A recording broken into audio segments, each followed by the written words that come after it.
Estou gravando. Por favor, professora Eliana. Então tá. Boa tarde de novo a todos, né? E eu só queria aparecer aqui para dar as boas-vindas para a Fernanda, né, em nome da comissão organizadora. E a Fernanda tem um histórico, a Caroline depois vai comentar, mas eu estou muito feliz em te receber, Fernanda, seja muito bem-vinda, e eu acho que a tua experiência tem muito a contribuir para todos, até porque tu és egressa também, né, do PPGEC, e isso é muito bacana, né? Então, essa trajetória tem muitas pessoas que estão chegando, que estão fazendo seu mestrado, doutorado, e o que fazer, né? E acho que a tua experiência vai ser muito, muito importante. Então, quero agradecer a tua dedicação e a abertura da tua agenda de estares aqui conosco nesse momento, tá? Então, era isso. Muito obrigada, Fernanda. Uma boa apresentação. Então, eu vou iniciar agora, chamar a nossa palestra, que vai ser Ups and Downs de uma Startup. Ela vai ser ministrada, então, pela Fernanda Borges, que é mestre em Engenharia Química aqui pela URGS e cofundadora da startup BioIn Biotecnologia. Atualmente, ela é professora de iniciação científica da educação básica e de disciplinas do curso técnico em Química do Colégio Dom Feliciano. Ela teve atuação como docente de nível superior do Departamento de Química Inorgânica da URGS, além de possuir experiência na área de gestão de resultados com aplicação de metodologias e na área de tratamento de água e efluentes, análise de legislação ambiental, destinação de subprodutos da indústria cervejeira. Ela vai compartilhar conosco, então, a sua experiência e trajetória desde 2017, quando nasceram as primeiras ideias da empresa, mostrando os pontos altos e baixos dessa trajetória. Então, gostaria de fazer, das palavras do professor Jorge e da professora Liliana, agradecer em nome de toda a comissão a tua presença aqui. Boa palestra. Muito obrigada, boa tarde a todos. A ideia aqui, quando os professores me convidaram para participar, era compartilhar um pouquinho das vivências e gerar bastante conversa, bastante debate, né? Então, a ideia é que a minha parte aqui expositiva seja uma parte curtinha, né, para que a gente possa conversar depois e tirar dúvidas, enfim, para quem tem interesse no assunto. Só queria confirmar, eu não sei porque meu computador não estava habilitando a câmera de jeito nenhum, então eu entrei pelo celular, estou aqui com a câmera e o áudio no celular e a apresentação pelo computador. Só queria ver se está ok para todo mundo está conseguindo me ouvir? Estamos te ouvindo, estamos te vendo e estamos vendo a apresentação. Perfeito, então. Bom, gente, então, meu nome é Fernanda, né? A gente já foi apresentada, muito obrigada. Sou egressa do curso e eu tô aqui hoje para falar um pouquinho da BioIn Biotecnologia, que é a startup que eu faço parte. Mas a BioIn, não tem como falar da BioIn sem contar a história de agricultores. Então, eu começo contando a história de uma agricultora orgânica que trabalha com plantação de tomates em cultivo protegido. Ela teve, em 2019, um problema com uma mariposa chamada tuta absoluta. Ela larga os seus ovinhos nas folhas do tomate, que gera lagartas, e essas lagartas comem o fruto e as folhas e causa prejuízo na produção. Em 2019, ela perdeu cerca de 60% do cultivo dela, o que resultou num prejuízo de R$25 mil. Bom, então a BioIn traz soluções para esse tipo de problema. A gente tem a ideia de trazer para o agricultor uma produção on-farm, ou seja, na própria propriedade de um inimigo natural, uma microvespa. Essa microvespa, então, é criada na propriedade com insumos fornecidos pela BioIn, e essa microvespa ela é capaz de encontrar ovos de mariposa e evitar que nasçam essas lagartas que vão causar dano à produção. Aqui à direita a gente consegue ver o tamanho dessa vespa, né? Ali cada pontinho preto é uma microvespa, né? Elas têm menos de 1 milímetro de tamanho e elas buscam esses ovos, então, naturalmente. É um inseto nativo que elimina, então, essas pragas. Falando um pouquinho da empresa. A empresa, ela conta com a história de uma menina que veio do interior de Cachoeira do Sul, e ela, em 2017, ela participou do Despertar Empreendedor e da Maratona de Empreendedorismo da URGS, ganhando destaque nesses dois programas. Depois, em agosto de 2018, é feita, então, a abertura da empresa, como pessoa jurídica, CNPJ. Em janeiro de 2019, a gente participa de um processo de aceleração e a gente recebe o nosso primeiro aporte financeiro da aceleradora Venture. E, no mesmo mês, a gente, então, faz a incubação da empresa no Centro de Biotecnologia da URGS. Em novembro de 2019 ainda, a gente recebe outro aporte financeiro pelo edital Centelha, que também libera dinheiro, verba, para que se faça desenvolvimento de tecnologias. Em dezembro de 2019, a gente ganhou um prêmio no evento Hackatagro, que aconteceu no Tecnopuc, ganhamos primeiro lugar. Em agosto de 2020, então, entra no mercado o MVP da Bioin, que é o Biofar. E em dezembro de 2020, a gente recebe o prêmio FINEP como destaque de uma das startups de maior potencial do Brasil. E em janeiro de 2021, a gente capta mais um recurso financeiro, que é o edital do Tecnova, para desenvolvimento de novas tecnologias, além da microvespa que a gente já trabalha. E em março de 2021, a gente participa, então, do edital Catalisa, que é um edital que visa buscar essa interface entre a universidade e o desenvolvimento tecnológico. Lembra da menina lá do começo do vídeo, do começo da história? É a Camila Correia Vargas. Ela é uma das cofundadoras da Bioin junto comigo e faz parte, então, da equipe de sócios. A Camila é doutora em fitotecnia, eu, Fernanda Borges, sou mestre em engenharia química, o Thiago Kern, engenheiro mecânico, e o Thiago Petersen, administrador. Nós formamos a equipe de sócios da empresa, fundadores, e junto conosco trabalham outras pessoas que atuam na área de gestão ambiental, com licenças, né? Controle de qualidade, marketing, vendas, e na própria biofábrica, que é onde são criados esses insetos. Junto conosco existem ainda pessoas que são as cabeças brancas, né? Que nos vêm trazer uma série de informações, que é o Luiz Ramos como nosso mentor, Taylor Guedes como nosso investidor e o Guilherme como mentor da empresa que acelerou a nossa startup. Falando um pouquinho do mercado em que a Bioin está inserido, a gente está inserido no mercado mundial, que hoje movimenta 20 trilhões de dólares, sendo que de produtos biológicos como a microvespa, inimigos naturais, a gente está movimentando um mercado de 3 bilhões de dólares atualmente.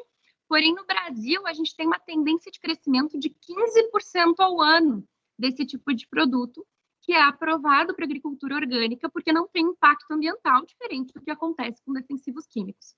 E no Rio Grande do Sul, a gente está inserido num mercado de 2.500 agricultores orgânicos de hortaliças e outros produtos desse gênero, todos cultivados sem o uso de agrotóxicos. Lembra da Márcia lá do início do vídeo, aquela agricultora? Ela é uma agricultora orgânica real, é a nossa primeira cliente que foi instalado na propriedade, foi instalado o MVP. Desde que o MVP da Bioin foi instalado, ela não teve mais perdas com tuta.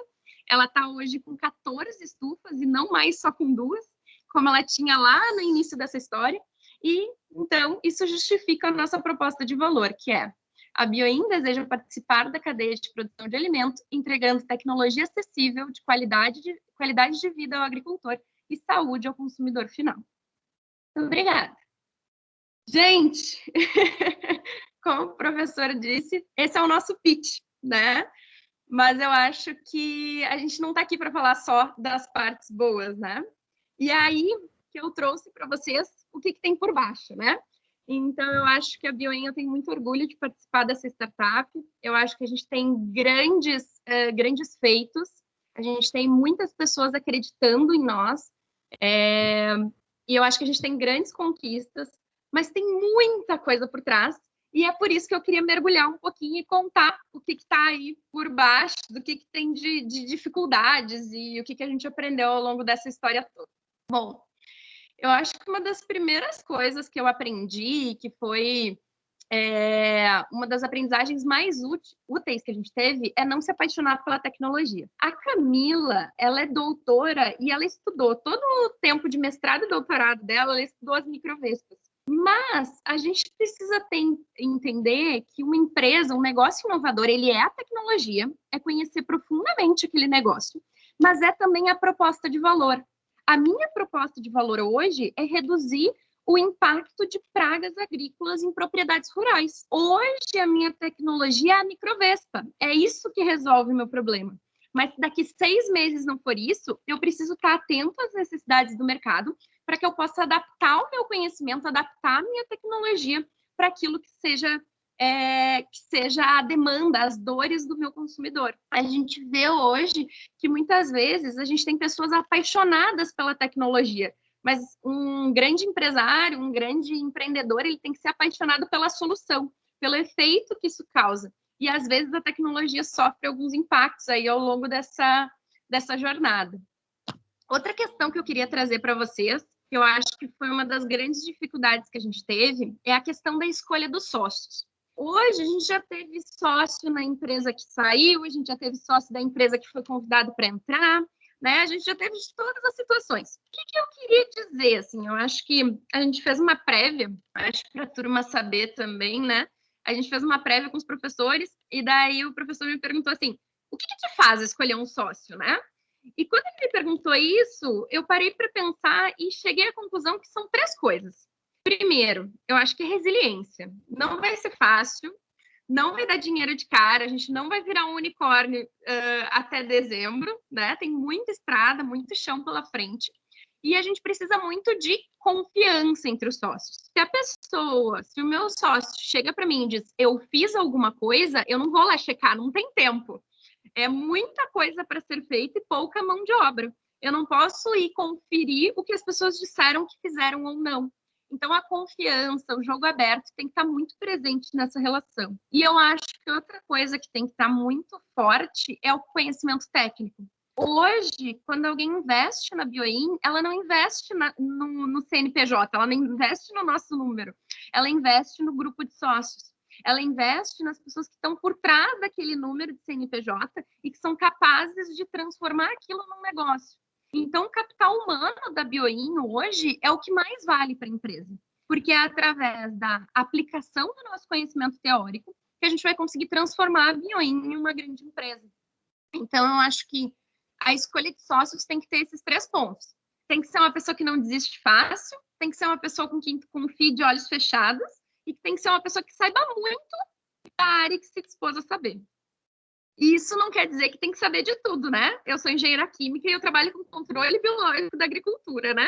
Então, a gente percebe que eu tenho um engenheiro mecânico que trabalha com drones, ele sabe muito de drones, não sabe muito sobre controle biológico. Então, eu acho que a união dos saberes é que faz o negócio ir para frente.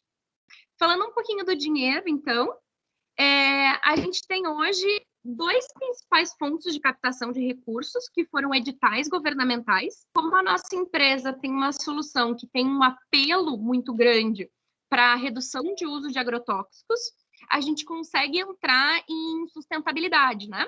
Então, hoje em dia, existem vários editais do governo federal, estadual, que fomentam esse tipo de empresa. A gente sabe hoje que, em média, o vale da morte de uma startup de biotecnologia são 4 anos. Ou seja, ela vai demorar 4 anos a partir da entrada do seu produto no mercado para se pagar, para se sustentar. Então, o governo quer que existam empresas inovadoras. É importante para o ecossistema de inovação do país, mas essas empresas exigem um dinheiro no início, um fomento no início, para que elas passem o vale da morte, consigam sobreviver e se tornar grandes negócios, né? Negócios inovadores e, claro, gerando muito valor social.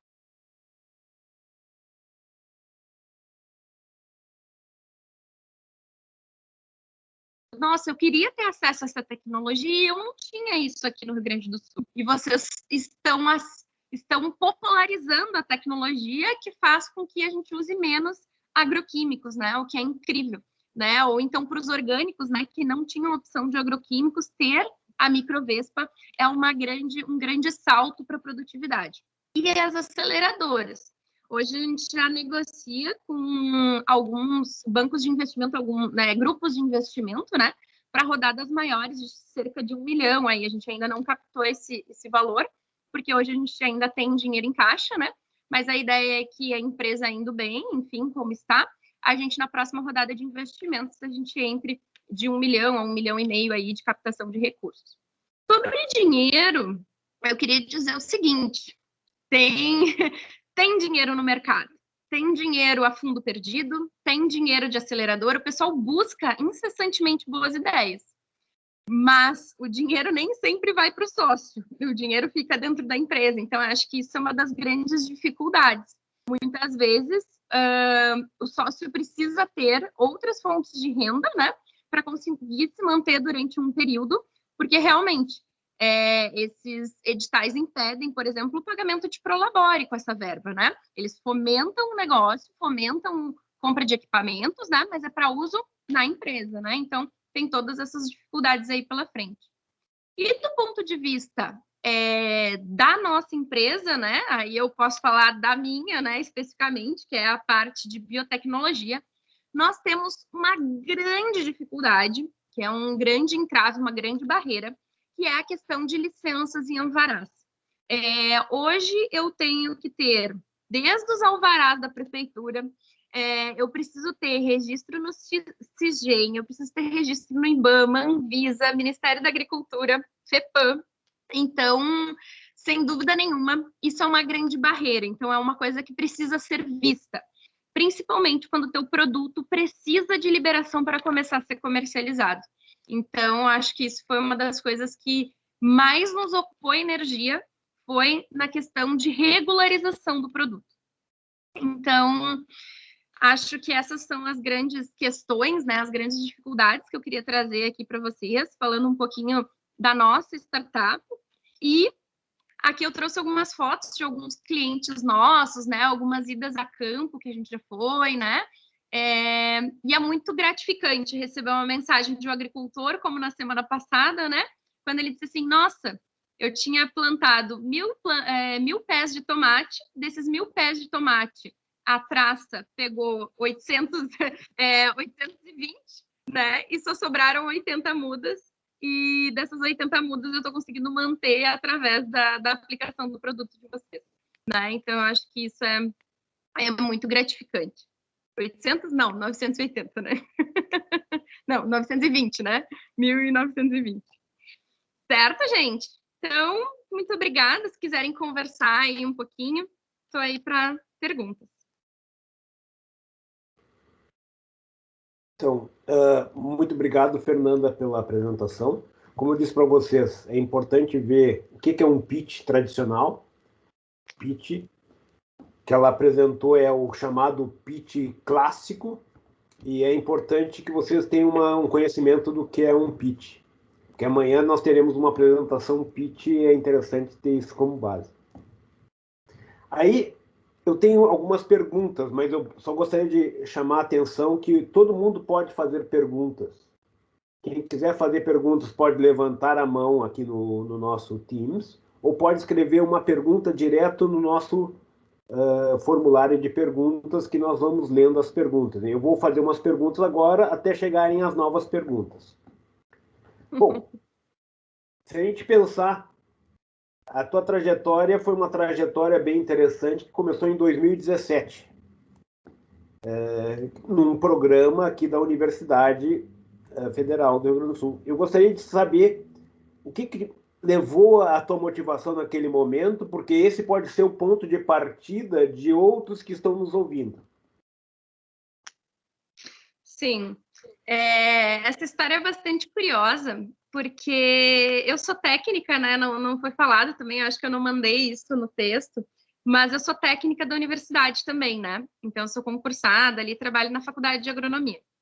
E essa menina, que é uma das fundadoras da Bioin comigo, enfim, nós somos as fundadoras com umas outras pessoas, ela estava muito incomodada, assim, porque ela chegava para mim e dizia assim, Fernanda, mas olha só, eu estou estudando isso e tem um agricultor lá na minha cidade que está precisando da microvespa e ele não consegue comprar, porque as empresas só têm empresas em São Paulo.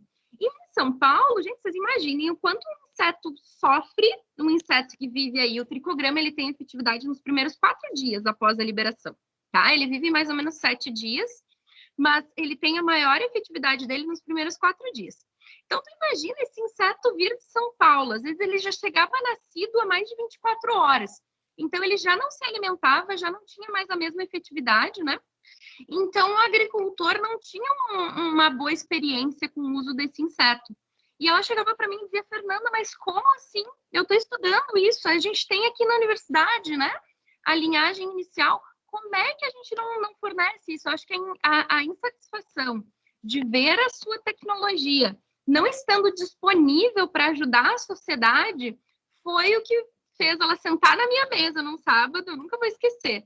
Ela sentou na minha mesa e disse, Fernanda, como é que a gente faz para tirar isso do papel? E aí eu já conheci um pouquinho sobre a questão de incubadoras, startups, e daí a gente entrou no site da URGS, foi dar uma olhada e viu as datas, enfim, ela acabou se inscrevendo. Eu não participei do Despertar Empreendedor, porque eu tinha outros compromissos na época, né? A gente acabou montando a empresa juntas, mas do programa Despertar Empreendedor eu acabei não participando. Mas a sugestão nasceu na minha mesa de trabalho. Então, nós já temos aqui a nossa primeira pergunta aqui. Você pode concordar ou não com ela, mas claro. Atualmente vemos um grande enfoque governamental no agronegócio, principalmente na produção de commodities de exportação. Nesse meio, o uso de defensivos agrícolas apresenta grande participação no mercado. Como você vê a perspectiva de crescimento da empresa em um ambiente como o brasileiro, que não incentiva de maneira forte o crescimento da agricultura orgânica? Então, 2 pontos importantes, tá? Primeiro, a BioIN não foca em grandes culturas no momento, tá? Porque a gente não tem escala de produção. Hoje a gente tem uma fábrica de insetos, né? Quem diria que um dia eu ia dizer que eu tenho uma fábrica de insetos? Mas sim, nós temos isso dentro do Centro de Biotecnologia da URGS. Devido à nossa produção, por ter pequena escala ainda, já é uma escala industrial, mas ainda é pequena, a gente não foca em grandes cultivos de sementes, tá? De grãos, né, que a gente fala. E então a gente tem muito mercado ainda para crescer dentro dos orgânicos, né, que é um nicho de mercado muito específico, a gente ainda tem um mercado enorme de crescimento. Falando em nível de Brasil, o que a gente percebe? É uma tendência mundial, tá? Não existe como fugir disso. Até porque os defensivos químicos causam resistências aos insetos. Inclusive a transgenia. A transgenia também causa resistência. E quando a gente pega um inseto que está no meio ambiente, mas numa quantidade menor, numa população baixa, aumenta a população e faz com que tu tenha esse equilíbrio retornando ao meio ambiente, tu consegue ser muito mais efetivo. Então, hoje eu já tive propriedades convencionais que usam agrotóxicos nos procurando para aplicar tricograma. Por quê? O BT causa resistência, o produto químico causa resistência, mas o inimigo natural não tem como o inseto ter resistência ao inimigo natural. Então, é uma tendência natural porque a tecnologia é melhor. E dizer que o Brasil não incentiva isso, a gente não pode dizer isso nesse momento, porque em maio, a gente está em março, agora não vou saber direito o mês, tá? Mas no começo desse ano foi lançado o Programa Nacional de Bioinsumos. O Programa Nacional de Bioinsumos, ele tem exatamente a proposta de incentivar cada vez mais empresas a registrarem produtos biológicos para que isso seja disponível. Então, hoje, existe a microvespa que vai atacar as lagartas, existe a microvespa que vai atacar os percevejos, né? Existem vários produtos microbiológicos e macrobiológicos, que são os insetos, que juntos eles têm um efeito melhor do que muitas vezes agroquímicos. Então, pelo melhor resultado, não é que a pessoa está sendo caridosa, você entende? Não é porque realmente tem todo um apelo sustentável, mas também a tecnologia é melhor. E então, por isso, tem muitos produtores convencionais buscando esse tipo de tecnologia. E não existe nenhum tipo de incentivo para que o agricultor passe a ser orgânico, mas o custo, muitas vezes, gente, a gente já fez o cálculo, né? Às vezes o custo de pulverização acaba reduzindo em torno de 40% a 50% na aplicação do produto. Então, o biológico ele é muito melhor em vários aspectos. Ao aspecto ambiental, ao aspecto econômico, ao aspecto de eficiência, né? Inclusive, a gente tem uma propriedade em Cachoeira do Sul que aplicou tricograma em arroz e ele observou que tem outros inimigos naturais naquela área. Então, ele conseguiu começar a ver aranhas, né? Então, tu equilibra o ecossistema e isso se torna muito mais vantajoso, tanto para o solo quanto para o crescimento da plantação. Não sei se ficou... Eu acredito que tenha ficado claro, porque, na realidade, quando a gente pensa no Brasil, a gente pensa na soja, e aí existe o mundo da soja, existe o mundo da cana, mas eu acho que há uma tendência do produto orgânico e um produto que agrega mais valor, mas pelo jeito nós temos alguém que está querendo fazer uma pergunta, então lá o Ricardo está querendo fazer uma pergunta. Pode fazer a pergunta, Ricardo. Ricardo Rodrigues, o locutor das multidões. Primeiramente, vocês estão me ouvindo? Estamos te ouvindo. Sim, aham. Parabéns, Fernanda, pela apresentação. Tá muito legal, muito interessante. Não são raras as oportunidades que a gente tem na faculdade de ter alguém nos contando esse processo com tantos detalhes. Eu tenho uma dúvida que tem mais a ver, se tu poderia falar um pouco sobre, em linhas gerais, sobre o processo burocrático, né, ali da concepção da empresa, digamos, até a primeira captação de verba, assim. Eu sei que é uma pergunta meio genérica, mas só em linhas gerais mesmo, se foi muito difícil, né, foi complicado, que a gente sabe que burocracia existe e que às vezes pode ser muito fácil, pode ser muito difícil. Sim. Bom, a abertura da empresa é uma abertura de empresa como qualquer outra, tá? Então, a gente costuma dizer, é startup, mas assim, é startup por quê? Porque ela tem alguns conceitos de startup, que é inovação, né? E crescimento muito rápido, né? Então, é como se a gente pudesse replicar isso várias vezes sem criar uma estrutura proporcional. Então, esse é o conceito de startup. Então, a gente traz essa ideia, assim, de inovação, né? Mas a gente é uma empresa como qualquer outra. A gente vai na junta comercial, abre, cria um contratinho de sócios. O nosso primeiro contrato de sócios foi elaborado pelo próprio contador, que era minha sogra na época. Então, ela elaborou para a gente assinou e abriu a empresa. Na cara e na coragem de, vamos ver o que dá, né? Mas vamos formalizar essa empresa aqui.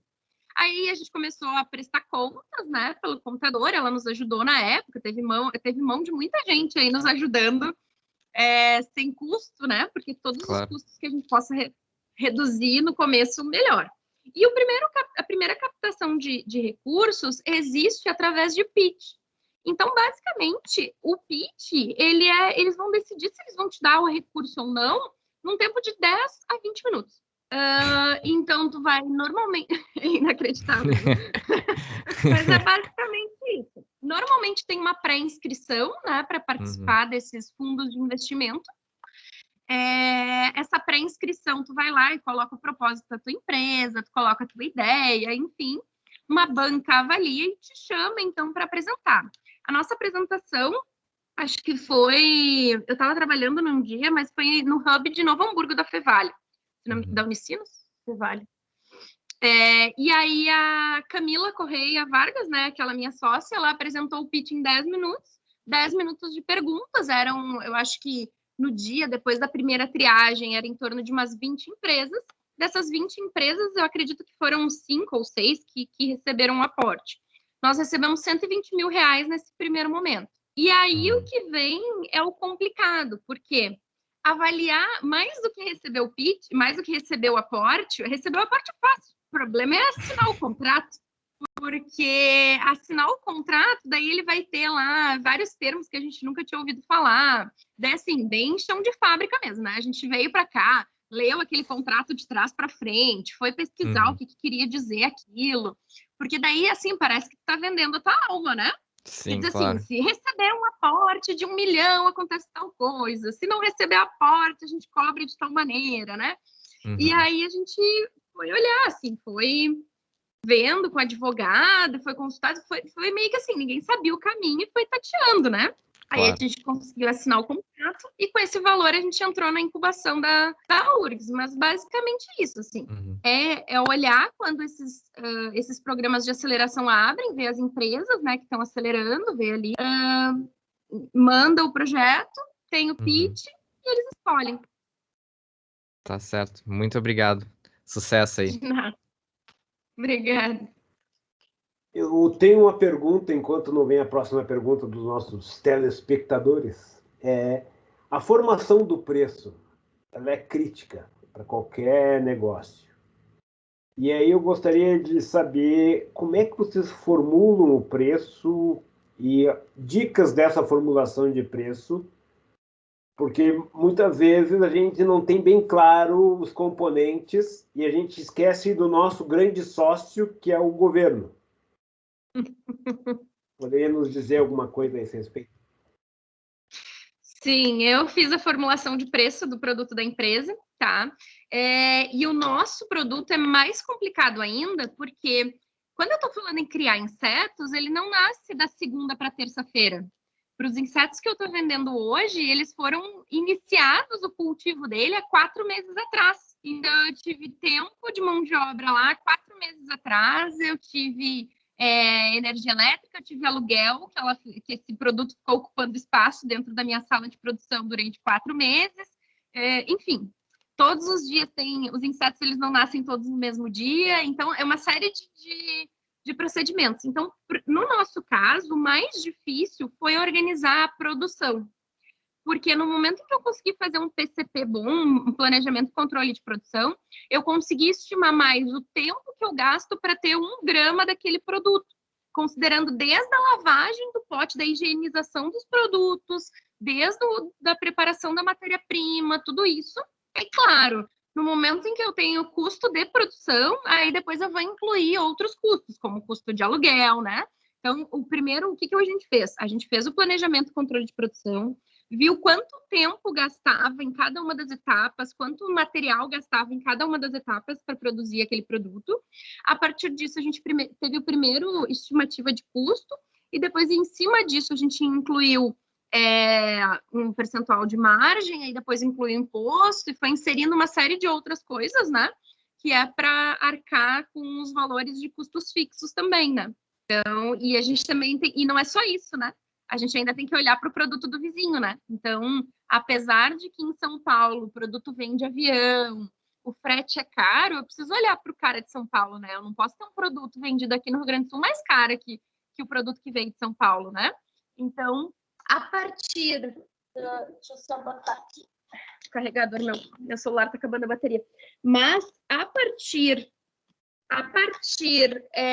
dessa estimativa de custo de produção e da inserção, e olhando para os preços dos concorrentes, a gente conseguiu fazer a estimativa do valor do nosso produto. E como é que você leva em conta? Porque, na realidade, o preço tem 2 pontas, né? Tem aquilo que o mercado aceita e aquilo que te custa. Entre aquilo que te custa e o que o mercado aceita, tu tem a tua margem de lucro e o teu ponto de decisão. Como é que vocês viram o preço que o mercado aceita e como é que vocês conseguem convencer o agricultor, que eu não acho difícil, no caso do produto de vocês, que aquele produto ele é uma solução para ele, mesmo que tenha um custo talvez um pouco mais caro no primeiro momento do que um defensivo, mas se pensar no conjunto, acaba sendo mais barato. Essa estratégia de vocês eu gostaria de ouvir. Então, hoje, num primeiro momento, a gente foca no mercado de orgânico, né? Justamente porque esse agricultor, como ele tem menos soluções disponíveis no mercado, ele está mais sedento por essas novidades. E muitos deles já conhecem o produto. De já ouvir falar no Globo Rural, alguns às vezes a gente está apresentando o produto, eles dizem assim, mas eu vi no Globo Rural, meu vizinho já utilizou uma vez, né? Então, assim, agricultor pequeno, que é o agricultor que hoje a gente trabalha até 5 hectares, que é a grande maioria dos nossos clientes, ele é muito boca a boca. Vai chegar lá um vendedor para vender, mas ele vai querer saber a opinião do vizinho dele sobre aquele produto. Então, a gente já entendeu isso e a gente procura conversar e pedir para indicar outros agricultores, tu entende? Então, assim, tu não tem algum colega teu, algum agricultor que poderia também gostar da tecnologia, né? Então, a gente acaba fazendo, a gente tem grupos de WhatsApp com os agricultores, né? Então, no primeiro momento, o que a gente fez? A gente visitou cada uma das feiras de produtos orgânicos de Porto Alegre, apresentou o produto para todos, né? E, a partir disso, a gente criou grupos de WhatsApp, onde a gente compartilha, aí vem a estratégia de marketing de conteúdo também, né?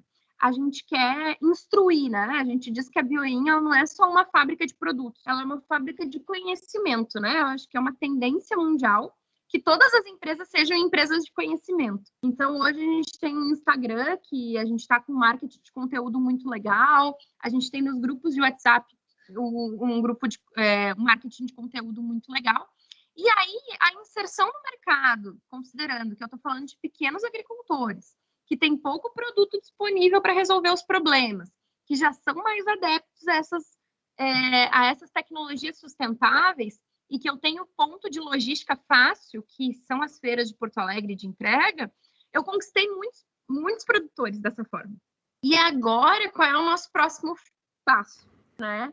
Eu acho que o nosso próximo passo, agora a gente está tentando entrar no mercado das oliveiras, né? O Rio Grande do Sul, nem sei se eu posso falar isso, né? Tá gravado? Tá gravado, isso é uma questão tá estratégica.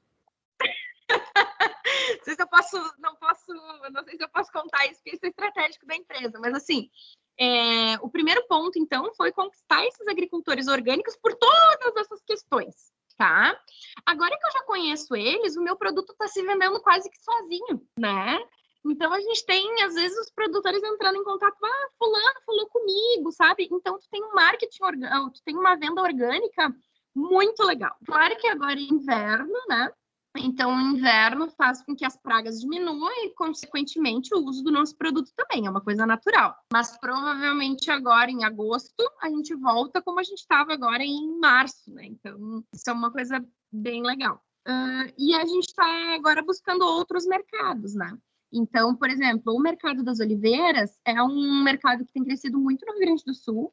É um produto que tem alto valor agregado, comparado com os químicos que as pessoas costumam utilizar nos olivais.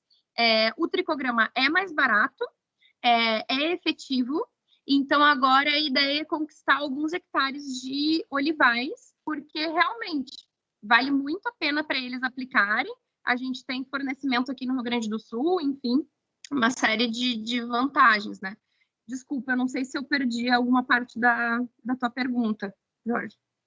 É mais ou menos isso mesmo. Que é a questão de mercado, como atingir o mercado. Falando nesses canais de comunicação com o agricultor, o canal principal para ti é o WhatsApp. Sim, agricultor usa o WhatsApp. Mas o Instagram, no agricultor põe a mão, que acorda de manhã cedo, o principal canal dele é qual? WhatsApp. É o WhatsApp. WhatsApp. Agricultor adora o WhatsApp. Ele se comunica pelo WhatsApp. Mas há uma tendência muito grande, tá? Que a gente tem percebido de que os filhos dos agricultores, eles têm ficado na lavoura. Então, quando tu tá falando de uma propriedade rural, orgânica, a gente está vendo uma tendência à escolarização dessas pessoas. Então, hoje tem muita gente jovem trabalhando na lavoura, em produções orgânicas, porque essas pessoas mais jovens, aí de 25, 35 anos, veem essa importância de não ficar trabalhando com um pulverizador nas costas e pulverizando agrotóxicos. Então, muitas pessoas têm, muitas propriedades rurais hoje têm páginas no Instagram, muitas. Porque existem aquelas cestas de produtos orgânicos e eles perceberam, os agricultores orgânicos, eles são produtores diferenciados porque eles perceberam que se eles criarem uma marca própria, eles têm mais tendência a cultivar consumidores. Então o consumidor vai conhecer aquela marca. Então, muitas propriedades que a gente atende hoje têm perfil no Instagram. Então, o agricultor está no Instagram, sim. Claro que mais no WhatsApp, principalmente os mais velhos. Mas os mais novos estão muito no Instagram. Beleza. Tem uma pergunta agora da Caroline Borges, nossa organizadora. Sim, deixa eu tirar minha mãozinha aqui. Eu vou fazer a pergunta que vieram para nós dos participantes. Então, uma das preocupações com a fundação de uma startup é a viabilidade da produção do produto ou do processo proposto. Como isso é feito dentro da incubadora, aqui entre parênteses, né, disponibilização de espaço físico, de equipamentos? Então, uma empresa, quando ela é incubada, ela tem disponível, em teoria, todos os recursos da universidade. Então, por exemplo, se eu precisar de um equipamento do laboratório da Engenharia Química da URGS para testar o meu produto. Quando eu sou uma empresa incubada, basta eu falar com o professor, e não que ele tenha a obrigação de me disponibilizar aquele equipamento. Não, mas a conversa para que isso aconteça é muito mais facilitada. Então, questão de infraestrutura, basicamente, é a infraestrutura da universidade, assim, né? A gente usa... Hoje a gente não usa mais, mas a gente já usou balanças, já usou outros recursos que a gente precisava usar. Deixa eu só parar aqui de compartilhar minha tela.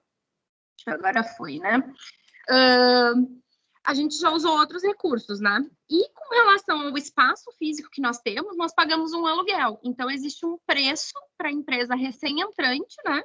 E existe um preço para a empresa após um tempo, que é como se fosse uma empresa graduada, e a gente paga um preço por metro quadrado. E aí a gente hoje tem uma sala de 50 metros quadrados dentro da URGS, aproximadamente. A gente tem um aluguel mensal, e daí com isso a gente pode usar a internet, pode usar a luz, pode usar a água de dentro da universidade, por causa desse aluguel. E daí a gente pode instalar o equipamento que a gente quiser. Por exemplo, agora, a gente está... acho que o grande projeto que a gente tem agora para o inverno, que a gente está com a produção mais baixa dos insetos, é a mecanização da produção. Então, a gente está instalando uma máquina para produzir esses insetos com mais eficiência dentro do nosso espaço. A gente pode fazer isso sem problema nenhum. É lá na faculdade de agronomia. Não, é no campus do Vale, lá perto da Rio 6, lá na biotecnologia. Uhum. Tem mais uma pergunta aqui do chat ali. Primeiramente, parabéns pela apresentação. Gostaria de saber se os insetos criados podem se reproduzir ou não e se há algum risco deles infestarem ou de se tornarem um problema. Eu adoro essa pergunta, porque sempre aparece. Então, os insetos, para eles serem liberados para uso como inimigo natural na lavoura, tá? Já foi largamente testado. Então, eles já estão sendo testados há mais de 30 anos, eles são liberados no mundo inteiro. Então, hoje a gente trabalha com tricograma preciosum, tá? O tricograma preciosum é o tricograma nativo do Brasil. Tem várias regiões aqui do Brasil e aqui no Rio Grande do Sul também. Então, em outros lugares do Brasil, em outros lugares do mundo, são outras espécies, mas também do gênero tricograma. No Brasil, hoje também é liberado o tricograma galoi, que é muito utilizado na cana-de-açúcar, tá? Bom, esse inseto, ele tem 1 milímetro de tamanho, ele é um inseto muito sensível. Então, se a gente for pensar que uma produção, uma plantação já é um desequilíbrio natural, porque na natureza tu não encontra um monte de pezinho de milho um do ladinho do outro, né? A gente encontra um pé de milho, aí depois encontra outra árvore, etc. Então, quando tu faz uma plantação, tu já tem um desequilíbrio natural. E é por isso que tu tem a explosão de uma praga. No momento em que tu explode uma praga, naturalmente, a população de inimigos naturais vai aumentar. Mas muito mais lentamente do que a população de pragas. Então, o agricultor, o que ele faz? Ele vai lá e joga agroquímico e acaba matando tanto o inseto que está causando prejuízo, quanto o inseto benéfico. Quando tu libera tricograma, tu está naturalmente aumentando a população de um inimigo natural que ia crescer naturalmente, se a gente esperasse isso, né, acontecer. E, além disso, esse inseto ele precisa do ovo da mariposa para se reproduzir. Se ele é liberado e tu não tem mais a praga na lavoura, ele não consegue se reproduzir, porque ele voa num raio de 10 metros. Então, ele não tem muita mobilidade dentro da lavoura e ele é muito sensível ao frio. Tanto é que o controle biológico, para que ele funcione, o inseto ele não é liberado uma vez só e depois nunca mais que ele naturalmente se reproduz. Não. A gente chama de controle biológico inundativo, ou seja, eu vou liberar muito mais microvespas do que eu preciso para ter certeza que elas estão encontrando os ovos daquela mariposa e estão reduzindo a população, e o excesso de tricograma não vai ir muito longe e ele tende a morrer muito rapidamente. Então, eu preciso fazer uma nova liberação daqui uma semana, daqui 10 dias, para garantir que essa população de pragas esteja controlada. Então, não tem esse perigo, ele vai se reproduzir, a gente quer que ele se reproduza, mas não é suficiente para ele causar um desequilíbrio natural. até porque isso é muito usado no mundo inteiro. Com várias outras espécies, inclusive, essa técnica. Não sei se ficou claro, Carol, não sei se... Sim, se a pessoa... a pergunta era do chat. Sim. Eu tenho uma pergunta então, agora. Como é que tu falou que tem um gap de 4 meses entre tu vender o produto e tu produzir. Então, vocês já têm esse, né, que vou dizer, esse planejamento quando tu capta clientes, porque tu não pode, por exemplo, captar um cliente e não ter produto para ele, vai demorar só 4 meses. Como é que vocês fazem esse jogo entre a produção e esse tempo? O meu medo não é eu captar um cliente e produzir para ele. Não é esse o meu problema. O meu problema é quando a produção dá problema, porque a gente está falando de bicho vivo, né? Então a gente já teve contaminação de produção, a gente já tem várias histórias para contar. Então eu me planejei lá para ter uma certa produção e não tive, porque eu tive uma contaminação com outro inseto dentro da minha produção, porque eu fui contaminada com outro parasitoide, né? Então, parasitoide de larvas, né? Então, a produção de um inseto vivo ela é muito delicada, muito delicada. A temperatura interfere, a umidade interfere, o tempo de fotoperíodo interfere. Então, a gente tem vários controles dentro da produção para manter isso dentro do esperado, né? Então, não é simples produzir inseto. Esse é o primeiro ponto. O segundo ponto é que, sim, o que aconteceu? Como a gente lançou o MVP em agosto de 2020, a gente já produziu, a gente já programou uma produção acima, porque a gente sabia que ia entrar muitos clientes ao longo dessa jornada, até o final da safra agora. Para a próxima safra, que começa em agosto, a gente já está criando um contrato de venda futura. E isso vai facilitar. Por quê? Eu vou conseguir, a gente vai fazer toda uma estratégia de marketing, mas não dá para falar muito cedo, porque o agricultor também não quer se programar tão cedo assim, ainda mais esse produtor familiar, orgânico, que vai, né, não é o perfil dele, né, porque ele tem ali 2, 3 hectares, né, então ele não sabe, às vezes, o que ele vai plantar no próximo verão, né, mas ali por junho, julho, a gente vai fazer um contrato de venda futura justamente para garantir atendimento para os agricultores que a gente já tem relação, né? Porque a gente teve um aumento de demanda tão grande entre fevereiro e março que a gente chegou no nosso limite de produção em março. Então, se a gente não faz esse planejamento, talvez aquele meu produtor que é mais desligado, quando ele vai querer comprar, eu talvez já não tenha mais para entregar. E a gente quer dar prioridade para quem já acreditou na gente na safra passada. Então, a gente vai ter um contrato de venda futura para os agricultores que já são nossos clientes para garantir o fornecimento na próxima safra. Entendi, obrigada. Enquanto não chegam mais perguntas, eu vou fazendo mais uma pergunta. Hoje o produto de vocês é essa vespa, né? Esse inseto que é o controlador natural. Mas vai chegar um momento que esse mercado, a princípio, vai estar saturado. A tal da curva em S, né, de crescimento, estágio e desenvolvimento. Então, uma das perguntas que eu tenho é, como é que vocês, hoje o produto de vocês é esse e vocês querem atender o mercado com esse produto, mas qual é o planejamento de vocês para os próximos produtos? Vocês já estão com essa preocupação? Essa é uma pergunta. A outra pergunta que eu tenho, eu vou deixar tu responder primeiro essa, depois eu faço outra. Eu tenho TDAH, né? Transtorno de déficit de atenção e hiperatividade. Eu preciso de uma por vez.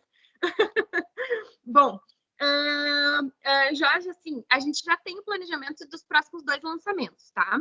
Um deles, a gente já tem, inclusive, o edital, que foi o do Tecnova. Então, a gente ganhou R$270 mil para desenvolvimento da microvespa para percevejo, que deve entrar no mercado agora na próxima safra, ali em novembro, dezembro, mais ou menos, tá? Então, esse é o nosso segundo produto. Então, hoje eu trabalho com uma microvespa que ataca ovos de mariposa e evita que nasçam lagartas, né? Que são insetos que vão comer as folhas e frutos ali, né? Da minha produção. Quando eu estiver falando de percevejo é aquele percevejinho verdinho, sabe? Tipo fed, tem várias espécies, né? Mas ele é fitossuccívoro. ele tem uma espécie de um canudinho, assim, que ele suga a seiva da planta, e isso pode provocar infestação por doenças, né? Porque ele deixa um canal que pode entrar ali bactérias, vírus, e pode causar uma série de danos para a planta. Esse inseto, ele é muito comum na soja, né? Então, a gente vai estar aí disponibilizando um produto aí para outras culturas, e daí, quando a gente tiver o Telenomos, a gente consegue entrar em grãos bem forte, porque daí a gente consegue ter esse conjugado, né? Para lagartas e para percevejo, porque hoje, se a gente aplica para lagartas e depois começa a ter infestação de percevejo, o cara ainda tem que usar agroquímico, né? Então, a gente vai conseguir entrar em grãos quando a gente tiver esses dois produtos para atuarem juntos. E o terceiro produto a gente vai começar a trabalhar com uma vespa da larva das frutas, que sabe aquela bichinho da goiaba? O bichinho da goiaba é a principal praga das frutas de citros aqui do Rio Grande do Sul. E é impressionante. A gente vai lá mostrar a vespa e o pessoal diz: e o que tu tem para a larva da mosca das frutas? O que tu tem para a mosca das frutas, né? Então, o terceiro inseto é esse. E a gente sabe que uma empresa de controle biológico, ela só é sustentável no momento em que ela tiver uma gama de produtos para entregar no mercado.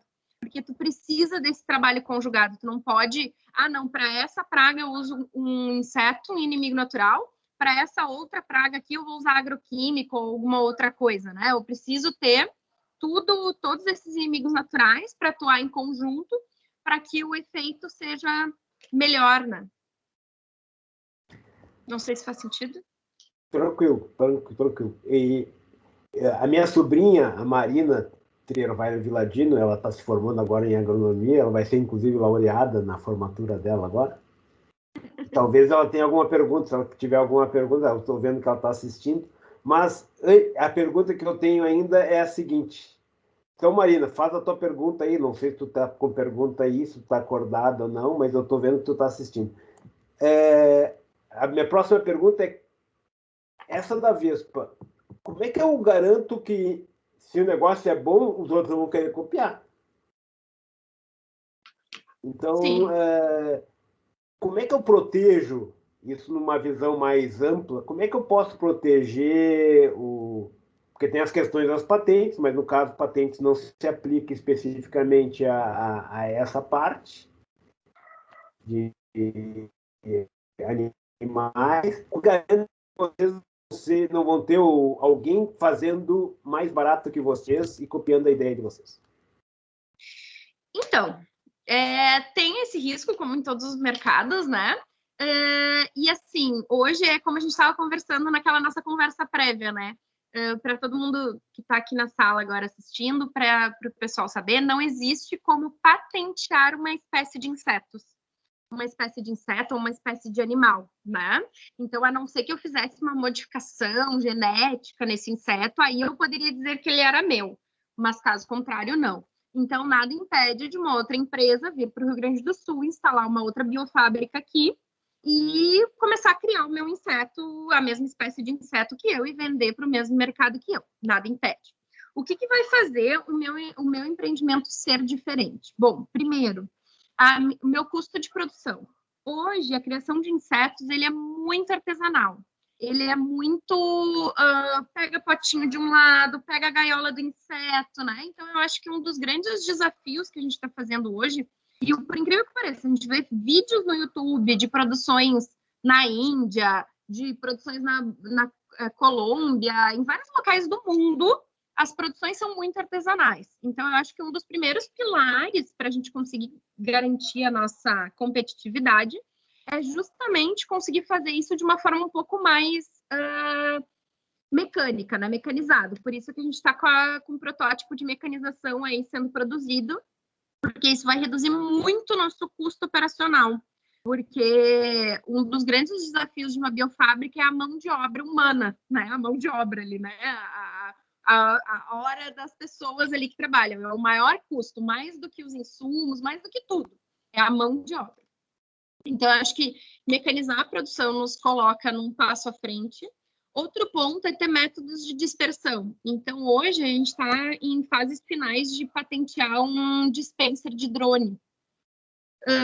que é um diferencial no mercado. Então, isso também vai contribuir para que a empresa consiga... a gente vai ter serviço de dispersão de drone, a gente vai ter o dispenser de drone que o agricultor vai poder comprar. Então, assim, eu acho que quanto mais completa for a solução, mais o agricultor fideliza. Então, por exemplo, a gente começou a revender armadilhas. Armadilhas não são tecnológicas, mas o produtor precisava. Então, hoje, ele me procura não só para comprar o tricograma, ele me procura para comprar armadilhas de insetos praga, porque para ele é muito simples, está tudo junto. Entende? Antes era tudo fragmentado, ele tinha que ligar para São Paulo. Então, eu estou tentando correr na frente dos concorrentes para ter todas essas soluções juntas e uma relação muito humanizada com esse agricultor. Que ele me liga e diga assim, Fernanda, eu estou precisando de armadilha, estou precisando de tricograma, ou seja, todas essas soluções juntas, né? Em resumo, no mesmo lugar. O que o agricultor quer, o que o cliente quer é solução. Ele quer comprar o teu serviço completo. Se tu conseguir entender o que ele quer e resolver o problema dele, é o que ele quer. Então, se tu conseguir fazer isso, e esse é o ponto-chave. Então, tu tem que pensar na solução completa, né? E não sei se alguém tem mais alguma pergunta. Eu tenho mais uma pergunta para fazer, porque a gente já está indo para os nossos finalmente aqui. Então, o momento de fazer perguntas é agora. Eu vou lançar mais uma pergunta só da minha parte. E ninguém quer fazer mais nenhuma pergunta? Dou-lhe uma, dou-lhe duas. Eu vou fazer a última pergunta. Oi. Oi, fala, Me Marina. escutam? Sim. Me escutam? Olá, tudo bem? Prazer. Já que o meu tio me botou nessa cilada aí, né? Só queria dizer que estou tentando acompanhar, tá travando bastante, porque eu estou no campo, roteando aqui no 4G. Então, não sei se vocês me escutam. Mas, Fernanda, queria dizer que, infelizmente, eu perdi o iniciozinho da tua palestra, porque eu estava trabalhando no campo, mas o que eu consegui acompanhar, eu fiquei muito feliz. Eu acho isso um campo maravilhoso e uma perspectiva ótima no mercado. É uma coisa que brilha, assim, meus olhos dentro da agronomia, né? Inclusive, eu fiz aula agora, nesse último semestre, com o Edson, a professora Ana e o Josué, com esse manejo integrado de insetos. Então, eu fico muito feliz com isso. Inclusive, eu acho que a gente já se cruzou algumas vezes na agronomia. Não me falha a memória, teu rosto me pareceu bem familiar. Eu fiquei, acho que eu já vi ela por lá na Ento. Mas então, assim, uma das coisas, né, já que meu tio me botou aí nessa responsabilidade de fazer uma pergunta, queria saber como é que é a tua visão, assim, como empreendedora nesse ramo, né, produzindo. Como que tu enxerga essas produções on-farm que estão tendo, né? Porque tem muita gente tentando produzir na sua própria propriedade, assim. Não sei se os teus produtores, tu chegou a comentar a questão, assim, a maioria tem menos de 5 hectares. Tu vê eles tentando produzir, mais questão de grande escala, produtores grandes que estão tentando fazer isso. Como é que tu tem visto isso no mercado? Tipo, isso é uma grande concorrência para ti, algo que te preocupa vocês atualmente? Como é que tu vê essa questão que está começando a aumentar, né? Sim. Hoje o on-farm está muito bem disseminado na área de microbiológicos, né? Na área de macrobiológicos ainda não, né? Porque produzir inseto dá muito mais trabalho do que tu botar um reator, inocular e esperar a propagação ali da bactéria, do fungo ali, né? Então, assim, o que eu posso te dizer? A gente tem um modelo on-farm de tricograma, tá? E a gente tem toda a estrutura para vender isso, tá? Só que hoje o agricultor ainda prefere o inseto acabado, o inseto pronto para liberação. É uma tendência, mas isso é uma tendência para o agricultor que a gente trabalha, né? Que é um agricultor de pequeno porte. O agricultor de maior porte tem tendência a querer o modelo on-farm. A gente já teve alguns produtores nos procurando para ter um on-farm, só que a logística acabou a gente não conseguindo fazer, porque a logística era muito difícil para as regiões onde eles estavam instalados. Assim, né? Então, a gente acabou não conseguindo atender alguns agricultores, né? Era muito no interior do estado, etc. A nossa ideia é que no futuro a gente possa ter várias mini usinas de produção de macrobiológicos, né? Eu vejo que é uma tendência irreversível.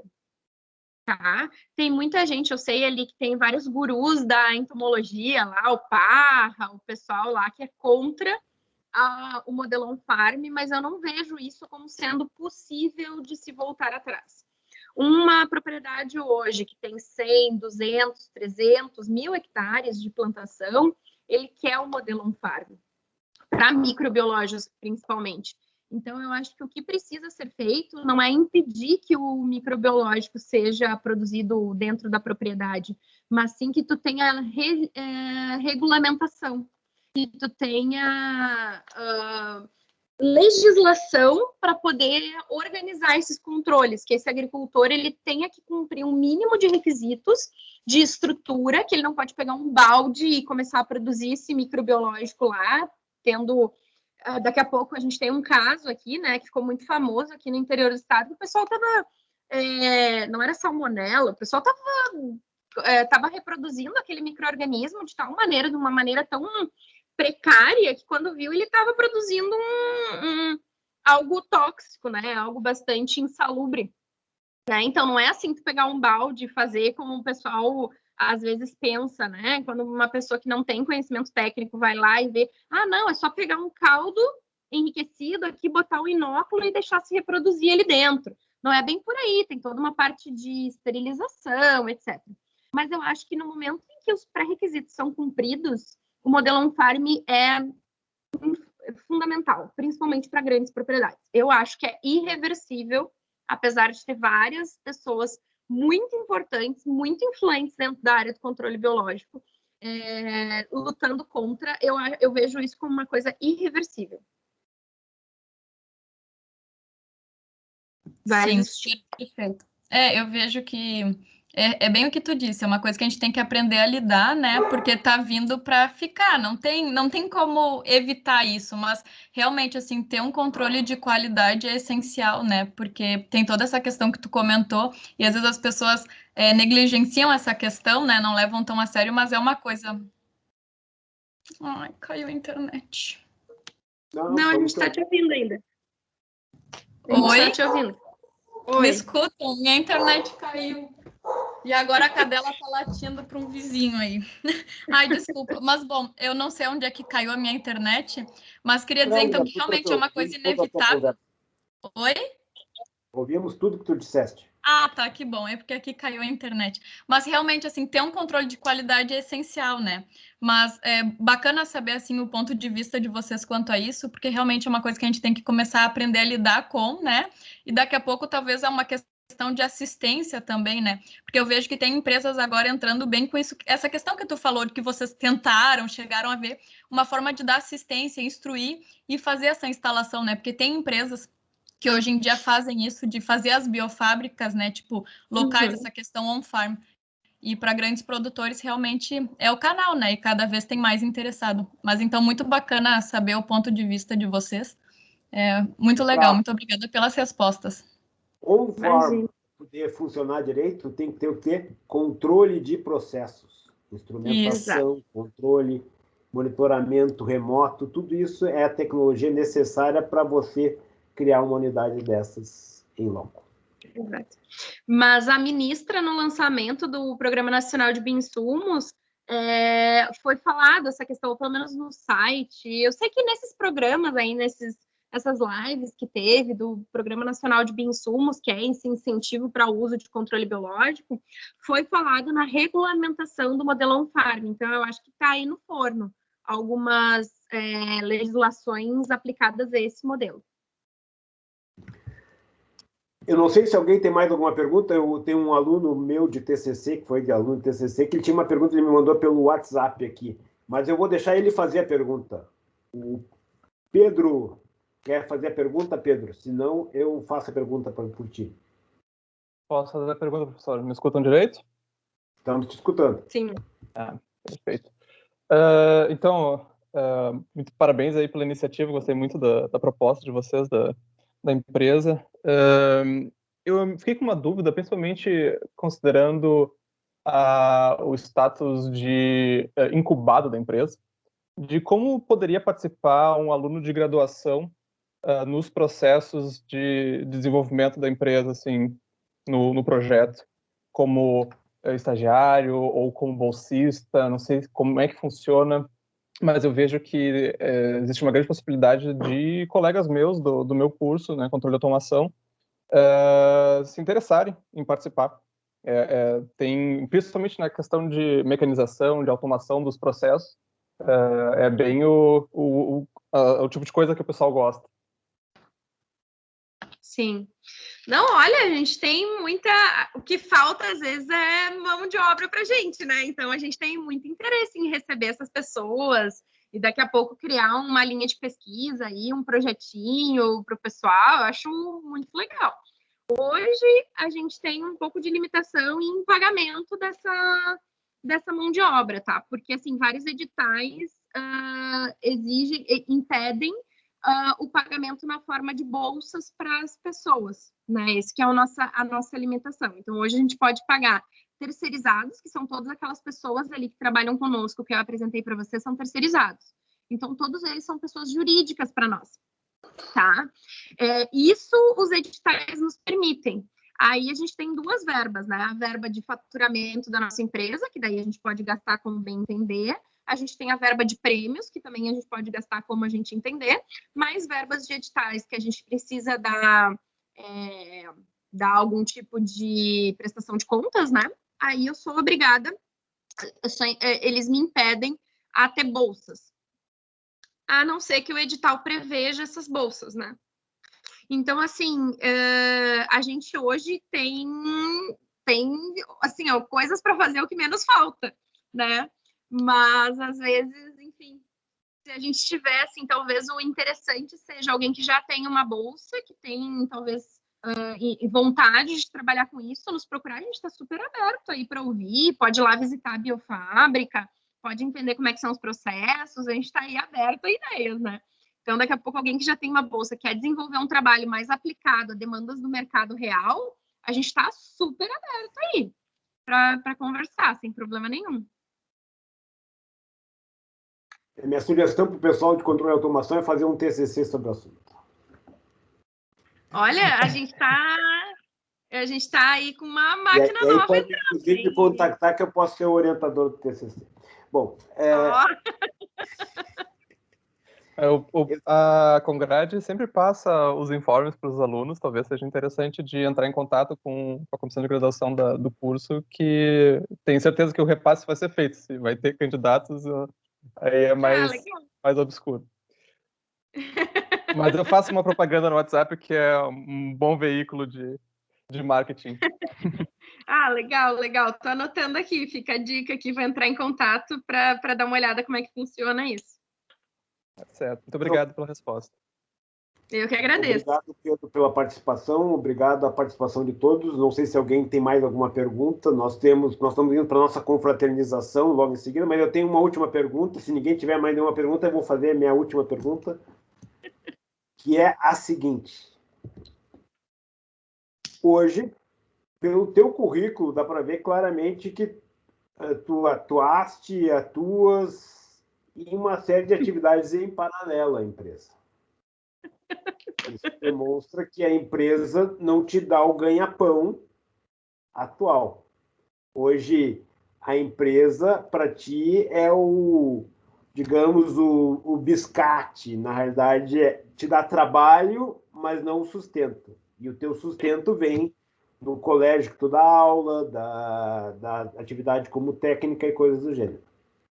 Minha pergunta é: quanto tempo, desde a fundação até o momento que tu vai viver disso, diretamente focado nisso, tu imaginas que é necessário? Ou, mais especificamente, na tua situação atual, quando é que tu vislumbras que a tua empresa vai bancar o teu sustento? Olha, eu trabalho na área de vendas hoje, né? E divulgação do produto. Eu tenho uma meta pessoal de fazer a empresa faturar R$100 mil esse ano, né? Então, eu batendo essa meta, hoje eu já recebo o Prolabore, tá? Um Prolabore muito baixo, né? Mas ficou acordado que as duas sócias que mais trabalham na linha de frente dentro da empresa teriam uma remuneração, que sou eu e a Camila, né? os demais sócios, que é o Thiago, que é um engenheiro mecânico, e o administrador, eles não recebem Prolabore. Então, assim, de certa forma, eu já tenho uma recompensa financeira por trabalhar ali pelas minhas horas de dedicação, pelo que eu trago de resultado para dentro da empresa, a gente acordou isso. Mas isso é um acordo entre sócios. Hoje, o meu Prolabore, ele não vem diretamente do faturamento. A gente hoje é uma empresa que não se paga ainda, né?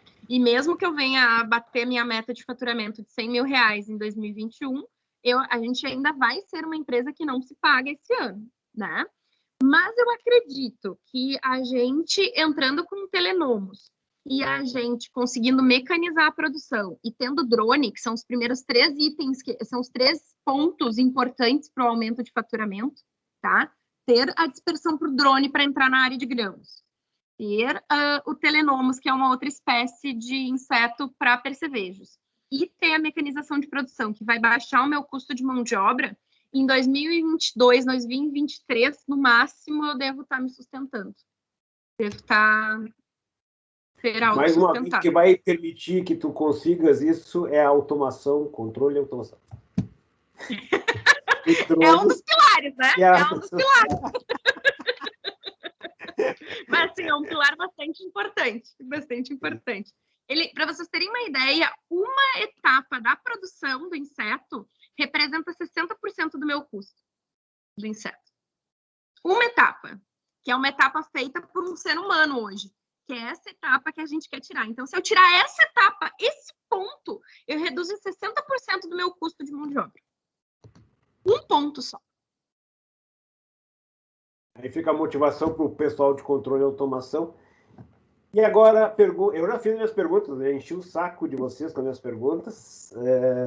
Eu agora deixo, se ninguém tem mais nada para perguntar, nós podemos ir para a parte final, que é agradecer imensamente a tua participação, mas eu só vou verificar se tem mais alguma pergunta.